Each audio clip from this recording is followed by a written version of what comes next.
So, theologically speaking,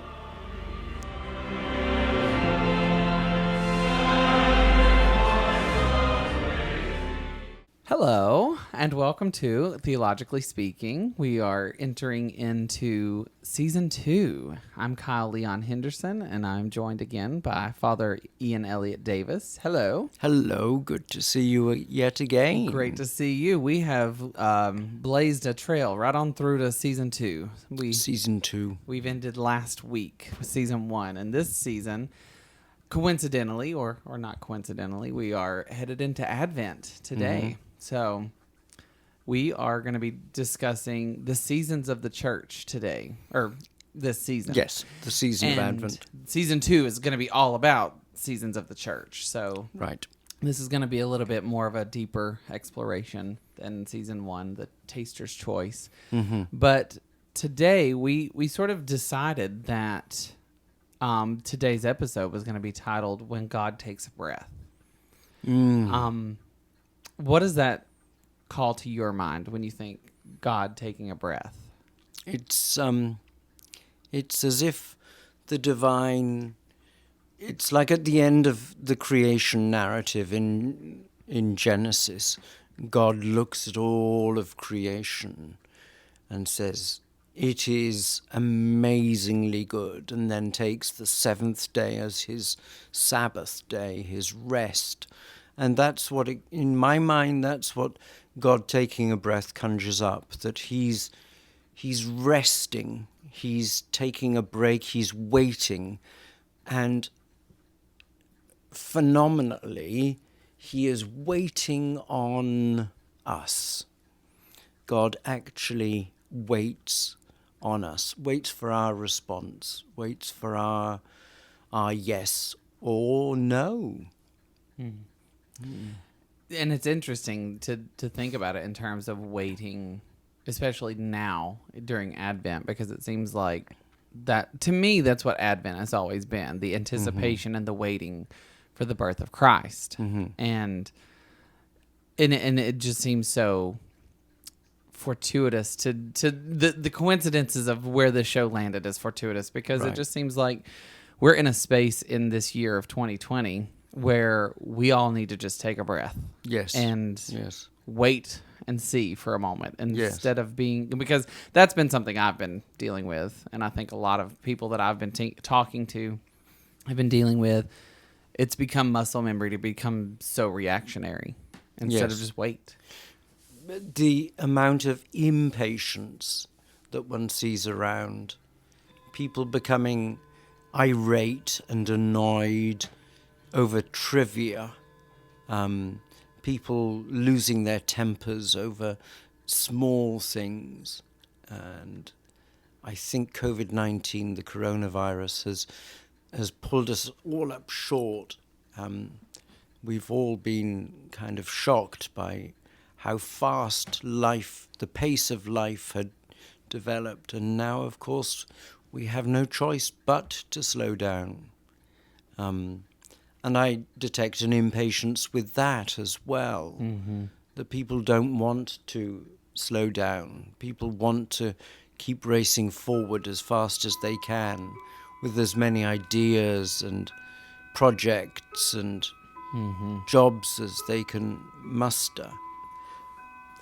And I also have sort of been reflecting on something today, especially, is, we sort of labeled 2020 as a bad year. And because of COVID-19 and everything, it's really rocked our lives to the point where I think a lot of people have just become so acutely aware of every little thing that goes wrong in our lives or anybody else's lives that's just wrong. And it's, we are so acutely aware of that. And I realized today in meditation and, during Mass and during prayers and during my drive, I was like, what if I were to be as acutely aware of all the things I could be grateful for as I am about all the things that are just going wrong? And we hashtag 2020, someone cut me off in traffic, hashtag 2020, everything that goes wrong. We have ascribed it to this year and this bad year.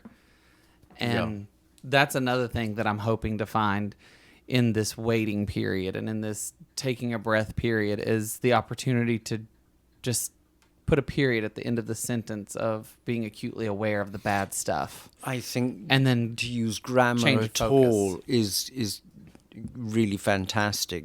Commas, colons, semicolons, periods, full stops, capitalized letters, lowercase letters, italicized letters.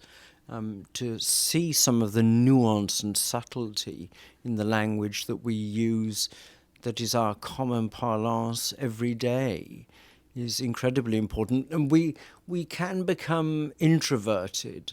That's what I've noticed during this season, is that those of us who, believe it or not, are introverted, we're introverts, which doesn't mean to say that we're incapable of talking to people or preaching or going out there and doing and saying things. But introversion for me this is where I recharge my batteries in private, with a book, just on my own and being settled. And a period of waiting for me, a period of boredom is wonderful. I crave those moments of boredom when there is nothing to do, where there is simply the chance to wait, to catch one's breath, to take a breather, to maybe even, and some people think that this is wrong, but actually dozing during one's meditation time. I always wind up sleeping during meditation. Right. I think that's to be encouraged.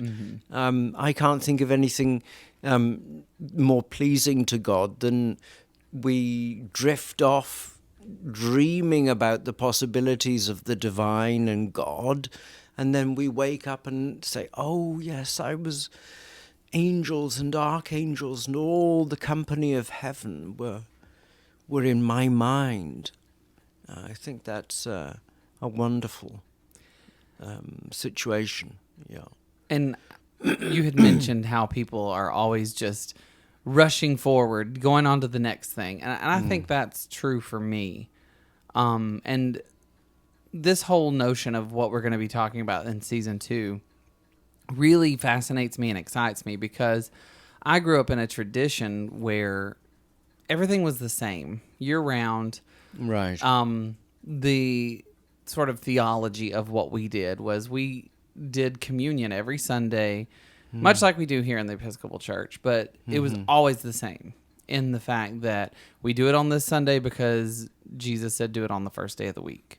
And that's why we did it. So even like Easter was not a particularly overly celebrated day any more than any other Sunday, because it's just we celebrate Easter every Sunday with communion. So that's how I grew up. So being in a church now where there is an actual calendar year for the celebrations, for the feasts, for the time periods, Lent, Advent, normal time, stuff like that. I'm super fascinated to really, like, you pick it up. I've been in the church for almost 5 years now, and you pick it up, but I'm ready for a deep dive. So in this period of God taking a breath before Advent, what does that mean for the church calendar?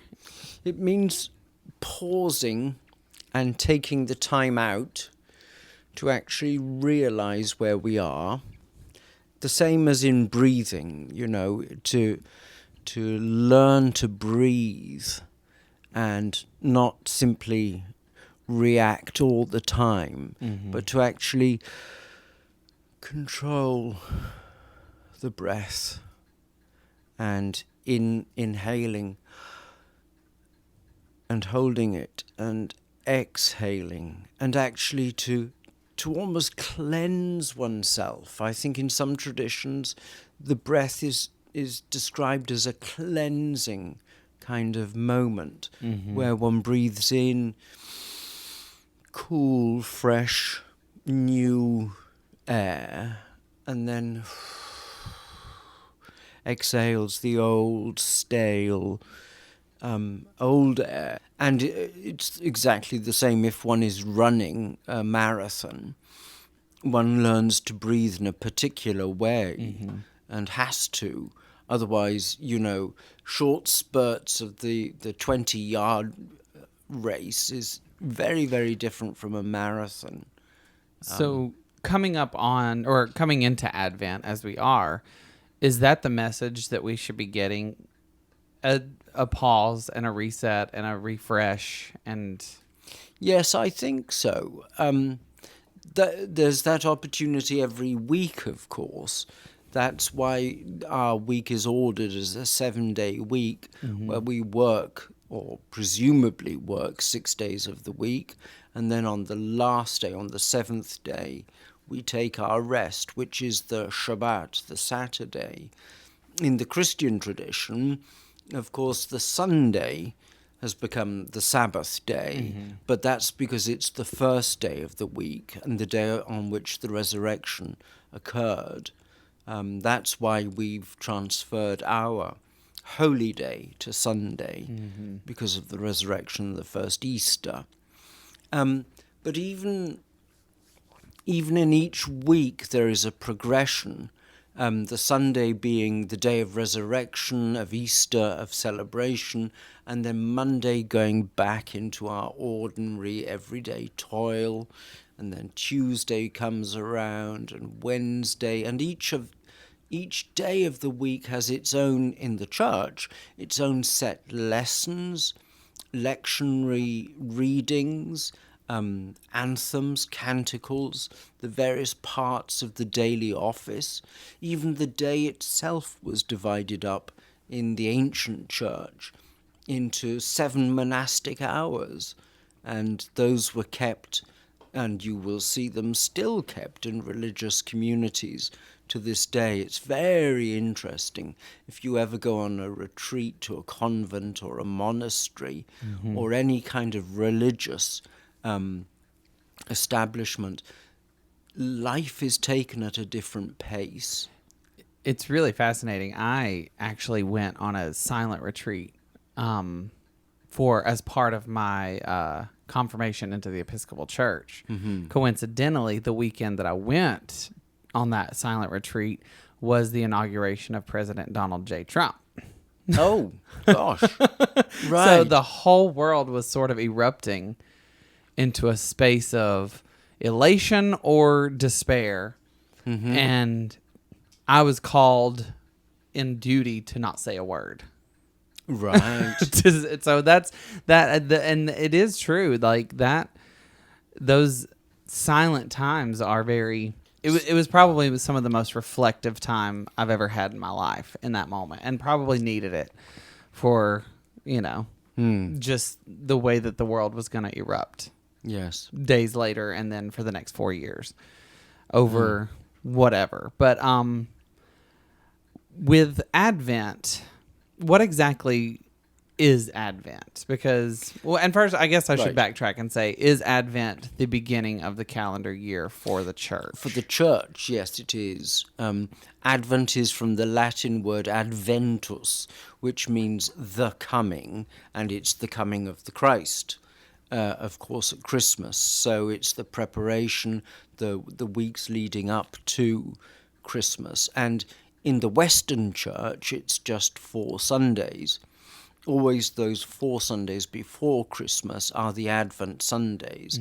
In the Eastern Church, Advent begins back in November, in early or mid-November. They keep a much longer Advent season than we do. And then, of course, Christmas Day occurs in the Eastern Church.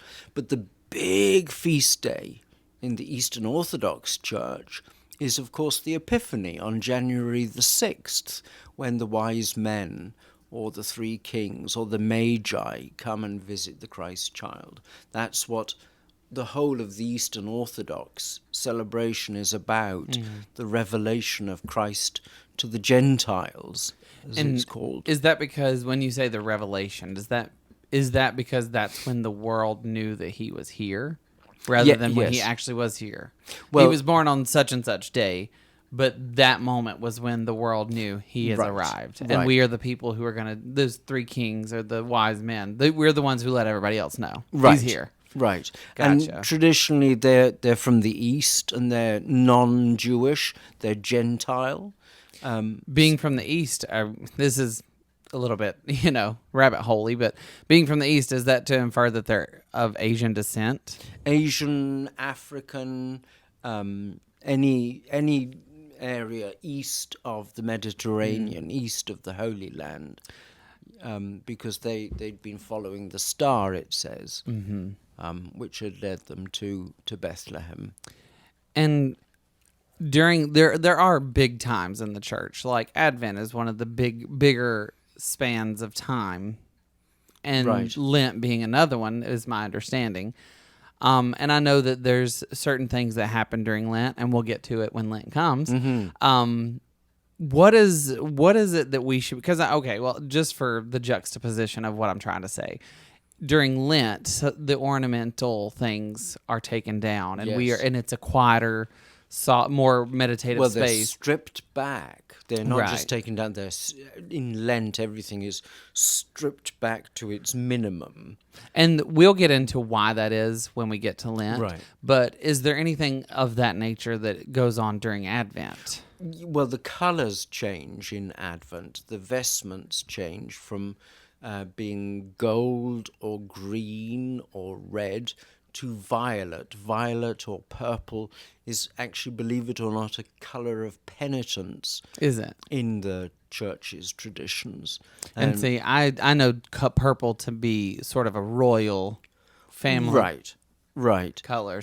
But that has nothing to do with why No, we use it. No, we use it as a colour of penitence, a colour of preparation, the colour of mourning. You will sometimes see funerals conducted in violet, where the casket may be draped in a violet pall. And is there an element of mourning in Advent, or is it all preparational? There is an element of mourning in Advent. The traditional 4 themes for the 4 Sundays of Advent were heaven and hell, death and judgment. And in my last parish, when I was in London, we took each of those themes on each Sunday and would preach a series of sermons on them. And there are set Advent hymns. It's a strange season in the sense that it holds together both the promise of glory and anticipation and the now and not yet, the between the times, if you like. The zwischen den Zeiten is the theological term that we use, between the times. Much like a pregnancy, of course. And that is entirely appropriate because this is the season in which Mary becomes more and more obviously pregnant and heavier with child, as we say. And then, of course, the birth on December the 25th. We do not believe that it's literally December the 25th. We do not teach, the Church has never taught that it's only on a singular day, but it's the most convenient, the easiest. Why is it the most convenient? Well, actually, in the ancient world, it was believed that famous and world-changing people, the Caesars or great emperors, would always be born and die on the same day. Not on one day, but on the same day in succeeding years. So, Meaning, like, I would die on my birthday. on your birthday, yes, exactly. And so Christ is born on the 25th of December, which is the date of the Annunciation, the 25th of March, exactly 9 months previously.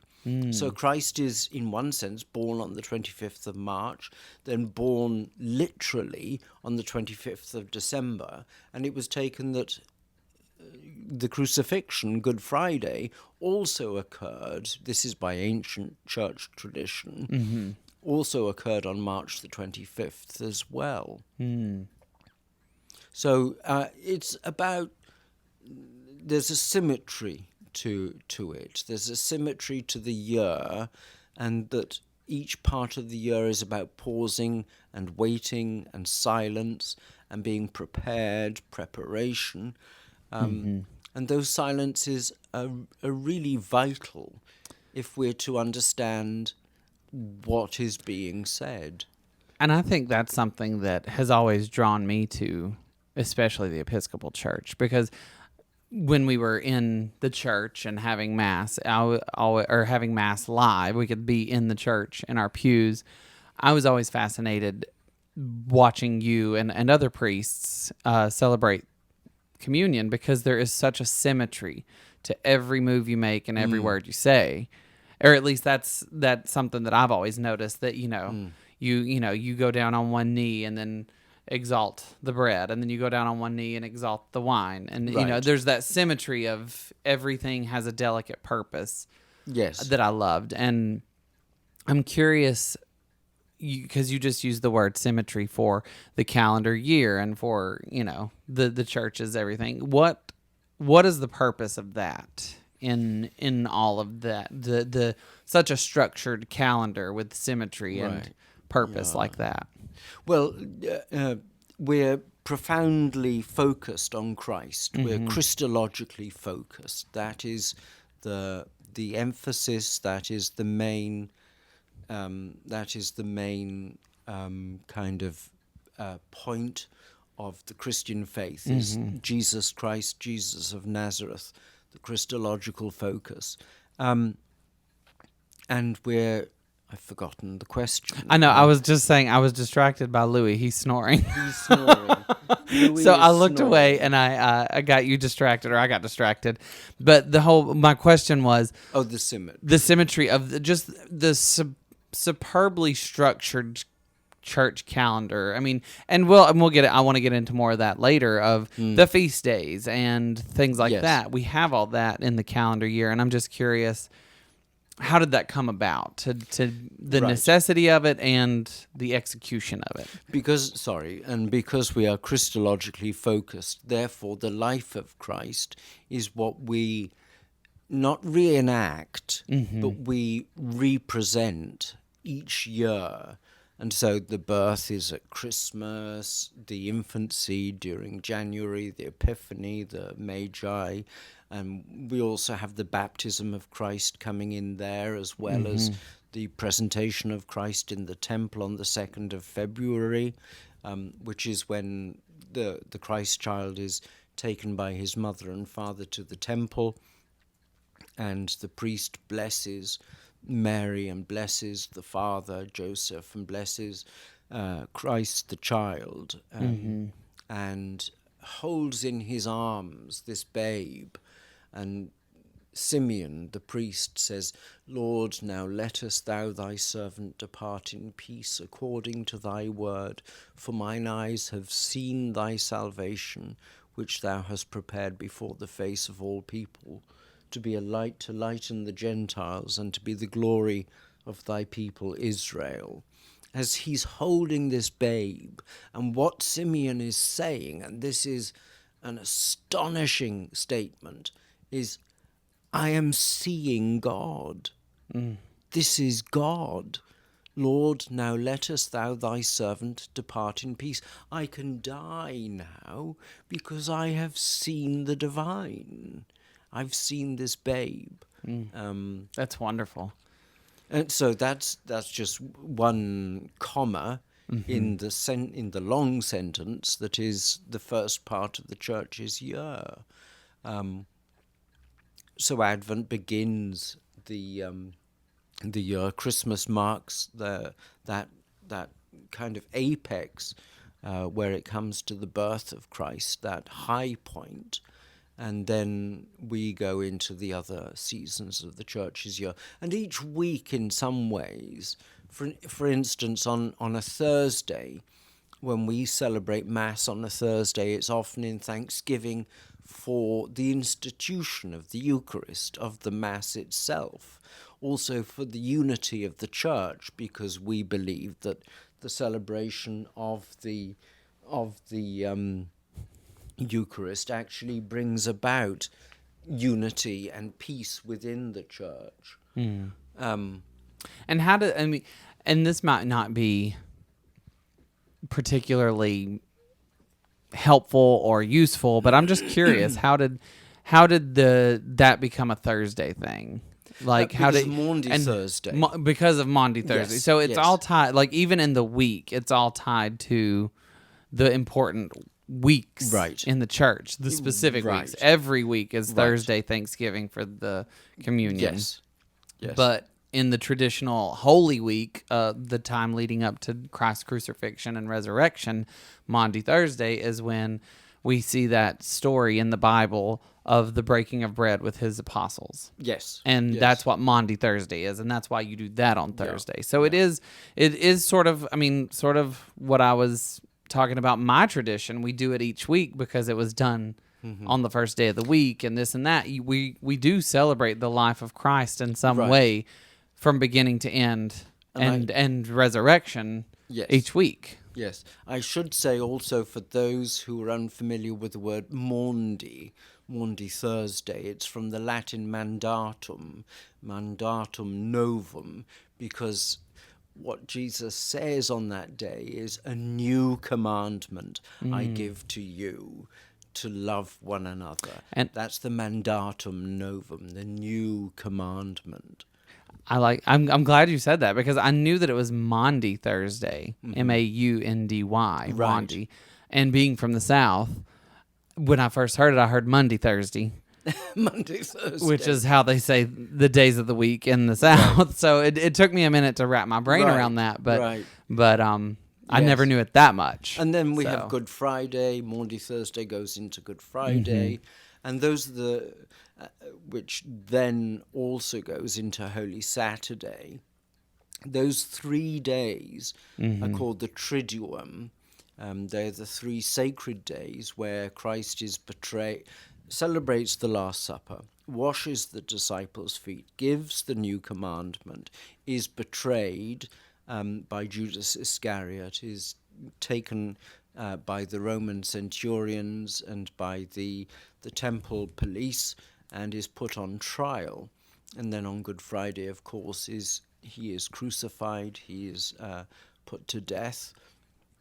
Though in fact he is not put to death technically, he dies of his own accord. If you read in the gospel narratives, you'll see that Christ is already departed by the time the Roman centurions come along to see if all the prisoners who were meant to be executed had actually died.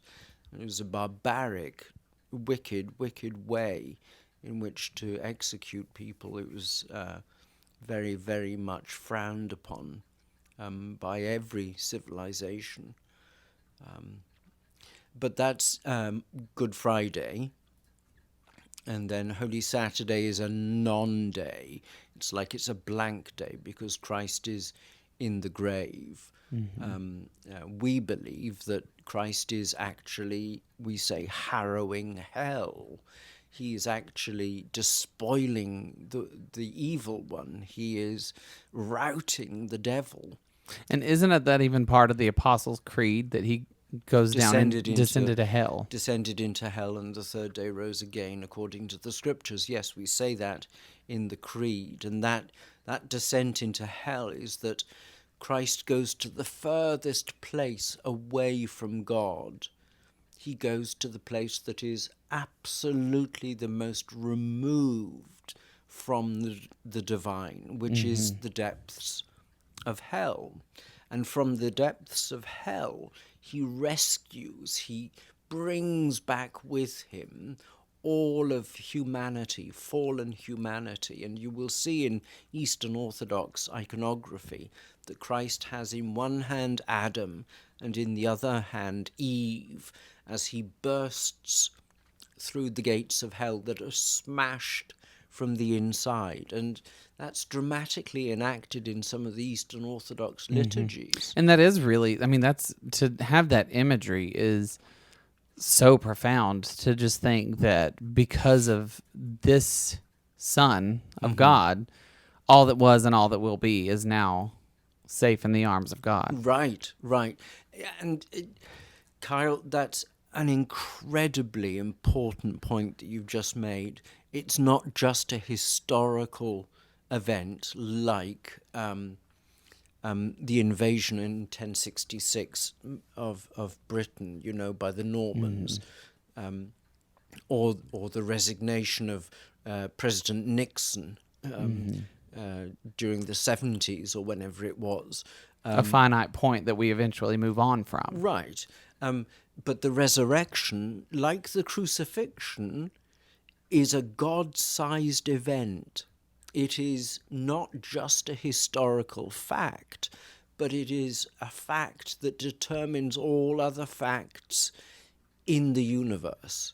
It's a time that defines all time in the universe. So resurrection is not just like a little miracle, but it's a huge event that encompasses all of the universe, as Adam and Eve are brought back from the depths of Hades by the triumphant Christ. And it's happened already, but it is yet to happen again. And that's why Christians have hope in the resurrection, because we believe that we will participate in that resurrection in the last day. And it's so interesting to have this conversation, because being a Christian and going to church and being part of this particular liturgy and theology for 5 years, things logically and intellectually, but trying to dig a little deeper on any particular part of this subject, I realize that there's just no way to talk about it without talking about where we're headed, and that's Easter. Like it's all like the calendar year. It just kind of occurred to me, and this may be completely inaccurate, but the calendar year is pointing us in the same direction. There's no way around it. This starting at Advent, it's sort of, and it feels that way when you are following a calendar for the church. It feels like, well, we just got out of Advent and now we're in Lent, and then we're coming up on Holy Week, and then we're on Easter. It does feel like this projection into where we're headed. And that's, I guess, is that the whole point of the church, to remind us where we're headed, or the point of the church calendar? Yes, the church calendar it's roughly half and half, because Advent and Lent and those two seasons, one builds up to Christmas and one builds up to Easter. That's roughly half of the year. The other half of the year is what we call ordinary time, or in my tradition, I call it Trinity Tide. They're the Sundays after Trinity. In some churches, it's called Pentecost Tide, the Sundays after Pentecost. And those are about half the year as well. So there's plenty of time to expand and to breathe out, as well as to inhale, when we're talking about the breath of the divine, the breath of God, which is life. I'd like to think about silence for a little while as well, if that's possible, because as I said, if you ever go to a monastic community and you went on a silent retreat, and it happened to actually be a Catholic retreat rather than an Episcopal retreat, because quelle surprise, an Episcopal retreat, they don't stop talking. And at the Catholic retreat, it's meant to be silent.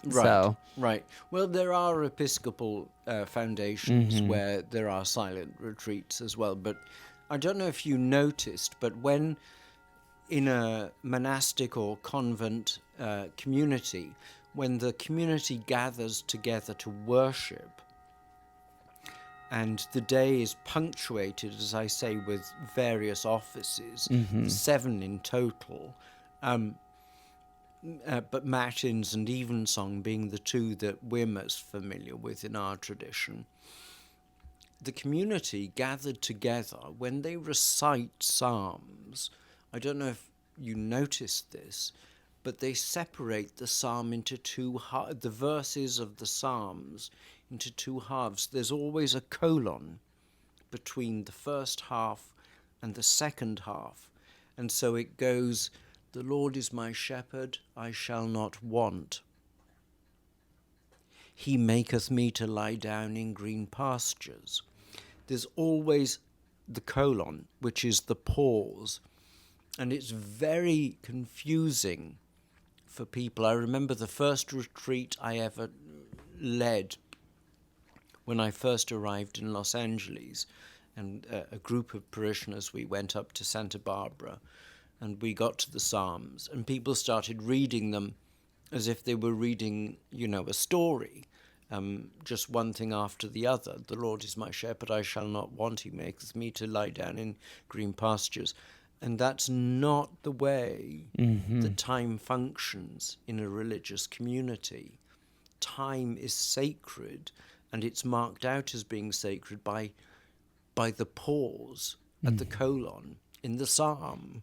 Tiny little things like that give away the whole ethos of a religious community. Loitering, really, in a way, keeping silent in a way, to hear God speak. That's why we do these things, why we do pause and wait. And I get somewhat frustrated by people who are always proclaiming, "Oh, this is the latest and greatest prophetic voice in the church, and we must listen to this person because they have so much to say." Well, actually, it's not so much what people say, it's what people do that counts. And I long for a prophetic life where somebody lives out the message of the gospel rather than proclaiming it and preaching it and forcing the sermon down our throats, And I mean, it's true. I mean, if you think about it, you never hear anybody say, "I had a profoundly deep moment where I knew God's message to me." You never hear people say that it was when everybody was talking. It's when it gets quiet, when God's whisper shows up in your own life. Right. And you don't see profound change, really. I don't, at least I've never experienced any story or any moment in my own life where everything was loud and chaotic and you just were participating in that loud chaos when God showed up and showed you the way. Well, it's always in the quiet, still moments. Right. When you think about it, the way our media is formed, it's about one thing after another. And the news, for example, has to keep one's attention. Otherwise, people are just going to wander. People's minds will start to think about something else. So everything's got to be continually rammed down our throats. Well, and I'm actually doing a show that we're making fun of the media in my other job as an improv actor, where I've been watching the news programs to find that, and you see 3/4 of the screen, the person is talking. Below that is the latest information on the polls for the presidency. Right. And then below that, there's a scrolling feed that tells you a third story or just all the other stuff that just weren't even important enough for anybody to talk about or show a graphic of. It's just the text scrolling all the time. And it's like, people don't realize that you're getting 4 different stories at once. It makes and that's one how long for Zen Buddhism in a way. It really does. I want the garden with the sand that's perfectly, manicured. Well, and that was my favorite part of the silent retreat. They had a labyrinth to walk. And the day that the inauguration was, because we were there for 3 days, all the people on that retreat went out together and silently walked the labyrinth. And I have never felt closer to God in all my life, in unison with people around me, as quiet and as pensive as I was. That's it. Yeah. So. Yeah. The still small voice of calm. That's the Elijah story in the book of the Kings. where he's been running and he finds a cave and he's angry with God and he wants to know, where is God? Has God let him down? And the storm comes, and it says, and God was not in the storm. And then the earthquake came, and God was not in the earthquake. Eventually, finally, there is the still, small, silent voice of calm. And that's where God speaks to Elijah and gives him strength. And that's where he gets his real purpose and strength from. In that still small voice of calm. And I feel like in the services that I've been to during Advent, that's very much how it feels, still and calm. Mm-hmm. And if people have ever been to services for Holy Week coming up to Easter, it feels a little chaotic. It's a lot going on all over the place, which, I mean, crucifying the Son of God, that's got to be a chaotic event. Right. In physical, actual terms. Mm-hmm. And I've always just felt that Advent was just it just felt calm because you knew what was coming in the next couple of months. You knew that it was just going to keep going and become more and more chaotic. And it always felt like the calmness of Advent was always what prepared me to endure the marathon that is about to come. And is that just me feeling it, or is that something that's true with the way the liturgy is? I think what we need to do is talk to a pregnant mother to really get the sense of what Advent is all about. Mm-hmm. Because what you were just saying sounds to me like the completion, the fullness of a mother awaiting the birth of her child. That's the image that came to my mind as you were just speaking then. I don't know whether that's appropriate or not. I think it all sort of, I don't know, I guess it just feels like it's different metaphors for the same concept. Yeah. So. Yes. R.S. Thomas, the Welsh priest and poet, there's this rather brilliant new book out called Walking Through Advent with R.S. Thomas by a Welsh lady by the name of Caris Walsh. And R.S. Thomas wrote a poem simply called Kneeling. And I don't know if you want to hear it. No, I made a face because it always just seems like I look at the clock, we're running out of time, and then you're like, I've got a poem. And I'm like, what a perfect way to end a show. Right. So it just seems to always fit, and I'm excited to hear it. Okay. It's called Kneeling. Moments of great calm, kneeling before an altar of wood in a stone church in summer, waiting for the God to speak. The air a staircase for silence, the sun's light ringing me as though I acted a great role, and the audience is still. All that close throng of spirits waiting as I, for the message. Prompt me, God, but not yet. When I speak, though it be you who speak through me, something is lost. The meaning is in the waiting. Wow. That's profound. Every time you read something, it just seems like it was written perfectly for the moment. Specifically for the program. It really does.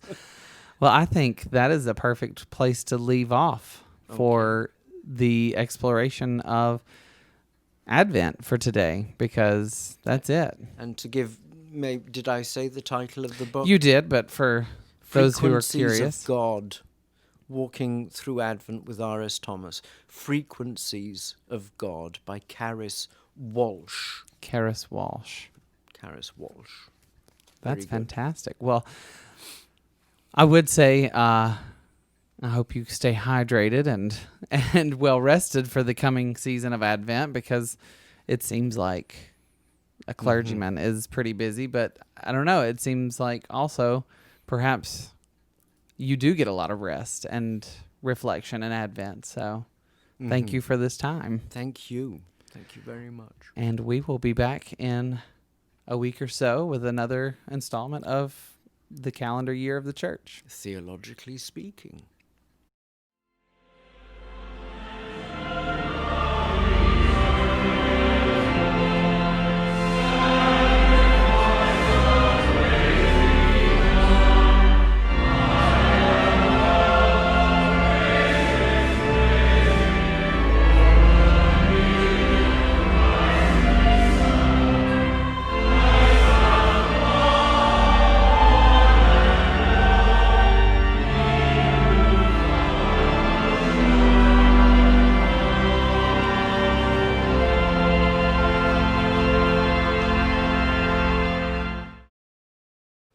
Theologically Speaking is a production of Church Nerds Productions. Executive producers for the show are Jeffrey Clark Tosca, Father Ian Elliott Davis, and Kyle Leon Henderson. Associate producer is Ed Tosca. Editors for the show are Kyle Leon Henderson and Jeffrey Clark Tosca. Music for this program is provided by Dr. Jeffrey Parola and the choir at St. Thomas the Apostle Hollywood. We'd also like to give a special thanks to Louie for all the loving licks on the knee under the table while we produce this show. Visit St. Thomas the Apostle Hollywood Facebook page for more information on the show, and don't forget to follow us on Instagram at St. Thomas Hollywood.